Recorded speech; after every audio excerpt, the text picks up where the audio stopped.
নমস্কার বন্ধুরা, আমার চ্যানেলে আপনাদের সবাইকে স্বাগত। আজকে বানাবো আইসক্রিম পিঠে।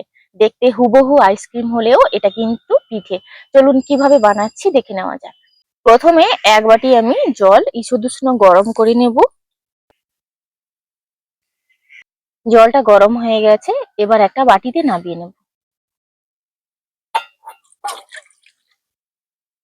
1 চামচ নিয়ে নিচ্ছি চালের আটা, 2 চামচ নিয়ে নিচ্ছি ময়দা।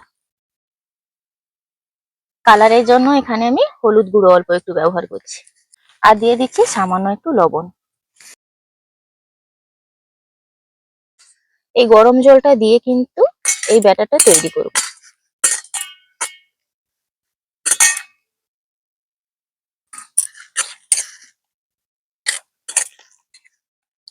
এই শক্ত ব্যাটারটা অল্প একটু তুলে রাখছি। আবারও কিন্তু ওই ঈষদুষ্ণ গরম জল দিয়ে ব্যাটারটা তৈরি করছি। এখানে একটা নারকেল ফাটিয়ে নিচ্ছি। নারকেলটা কুড়িয়ে নিয়েছি, দুটো ভাগে ভাগ করে নিয়েছি। এটা পুর বানানোর জন্য লাগবে, আর এটা শেষে একটু লাগবে। কড়াইতে দিয়ে দিচ্ছি 1 চামচ ঘি, অল্প একটু দিয়ে দিচ্ছি সুজি। ঘিয়ের উপরে সুজিটা ভেজে নেব।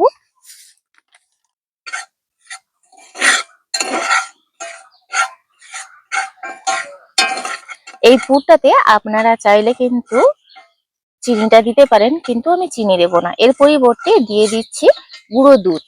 গুঁড়ো দুধটা যেহেতু মিষ্টি আছে, তো বেশি করে একটু গুঁড়ো দুধ দিয়ে দিচ্ছি।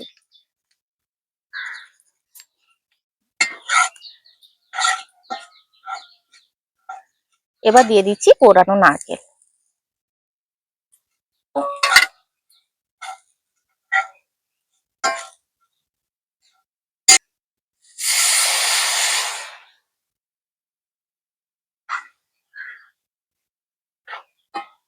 জলটা দিয়ে খুব ভালোভাবে কিন্তু সেদ্ধ করে নেব সুজিটা।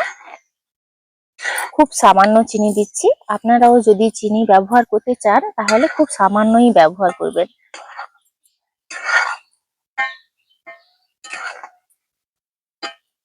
এইভাবে নরম অবস্থায় পুরটা নামিয়ে নেব। এটা ঠান্ডা হওয়ার পর অনেকটাই শক্ত হয়ে যাবে।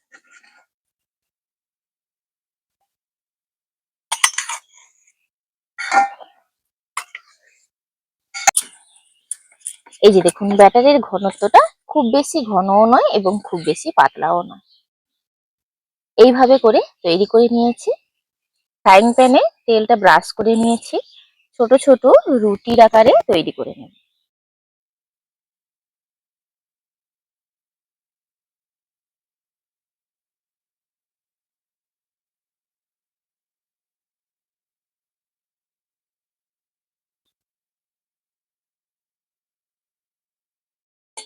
কয়েক সেকেন্ড বাদে কিন্তু এগুলো এইভাবে উপরটা শুকিয়ে যাবে, তার মানে বুঝতে হবে এগুলো হয়ে গেছে। আর লোহার ফ্রাইং প্যানে এগুলো তুলতে কোনো রকমের সমস্যা হবে না, খুব সহজেই কিন্তু উঠে আসবে। এই যে দেখুন।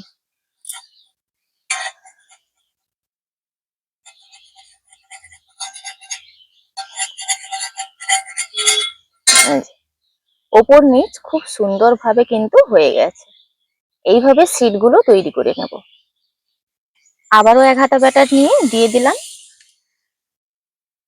হাতার পেছনটা দিয়ে এইভাবে স্প্রেড করে দিচ্ছি। দেখুন, কয়েক সেকেন্ড বাদে কিন্তু ওপর থেকে খুব সুন্দরভাবে শুকিয়ে গেছে।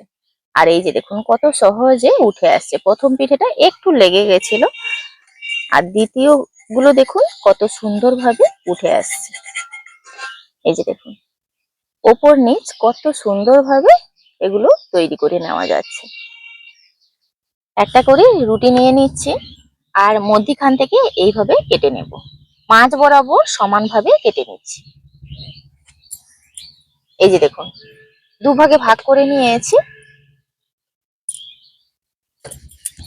আর পুরটা যে বানিয়েছিলাম আমি অল্প একটু নিয়ে এইভাবে কিন্তু হাতের সাহায্যে একটু কোনাকুনি করে নিয়েছি। যেভাবে কুলফি আইসক্রিমের নিচের দিকটা সরু থাকে আর উপরের দিকটা মোটা থাকে, এইভাবে করে নিয়ে নিলাম। মধ্যিখানটায় নিয়ে নিয়েছি। প্রথমে যে আমি শক্ত ব্যাটারটা তৈরি করে রেখেছিলাম এক সাইডে এইভাবে লাগিয়ে নিচ্ছি।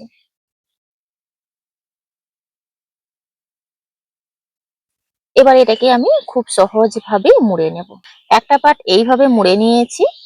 এবার এটাকে ঠিক কুলফি আইসক্রিমের মতন করে রোল করে নেব। এই যে দেখুন, খুব সুন্দরভাবে এইভাবে তৈরি করে নিয়েছি। পুরো আইসক্রিমের মতন দেখতে লাগছে। আর একটু পুর নিয়ে পুরো ভর্তি করে নিচ্ছি। এইভাবে ভর্তি করে নিয়েছি মুখটা। এই যে আরেকটাও ওইভাবে কিন্তু তৈরি করে নিচ্ছি। এই যে দেখুন, খুব সহজেই কিন্তু এইভাবে একটু রোল করে নিয়েছি। মধ্যিখানটাই নিয়ে নিলাম। সাইড দিয়ে এই ব্যাটারটা লাগিয়ে নিচ্ছি। এক সাইডেই লাগালে হবে। হাতে তুলে নিলাম। এই যে দেখুন, প্রথমে আমি এই দিকটা মুড়ে নেব। এইভাবে করে মুড়ে নিয়েছি। এইভাবে করে মুড়ে নিয়েছি।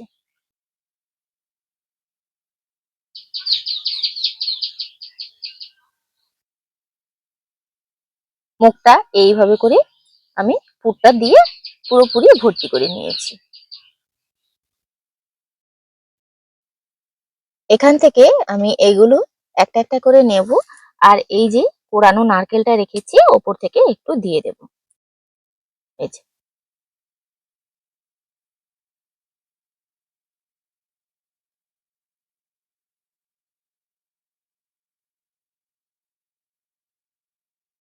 এই যে দেখুন, এইভাবে করে তৈরি করে নিয়েছি। কড়াইতে তেল দিয়ে দিচ্ছি।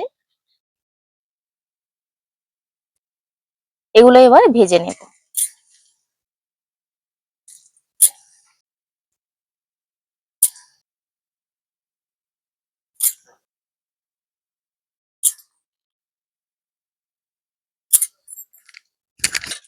এক পিঠ ভাজা হয়ে গেছে, এগুলো উল্টে দিচ্ছি। আর এগুলো অল্প আঁচে ভাজতে হবে।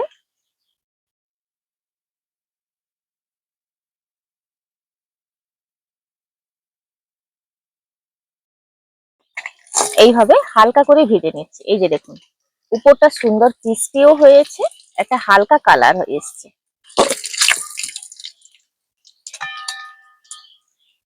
এই যে দেখুন, আমি সবগুলো ভেজে তুলে নিয়েছি। আর বাকিগুলো ওইভাবে ভেজে নেব।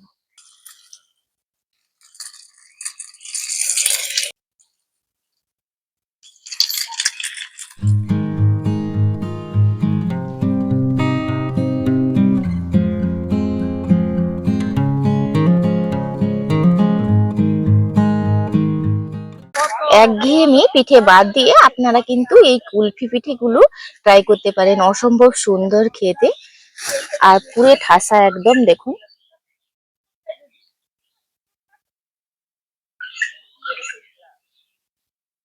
আজকের ভিডিওটি এখানেই শেষ করছি। দেখা হচ্ছে পরবর্তী একটা নতুন পর্বে। ভিডিওটি ভালো লাগলে লাইক, শেয়ার, কমেন্ট করবেন। আর আপনারা সবাই ভালো থাকবেন, সুস্থ থাকবেন, সাবধানে থাকবেন।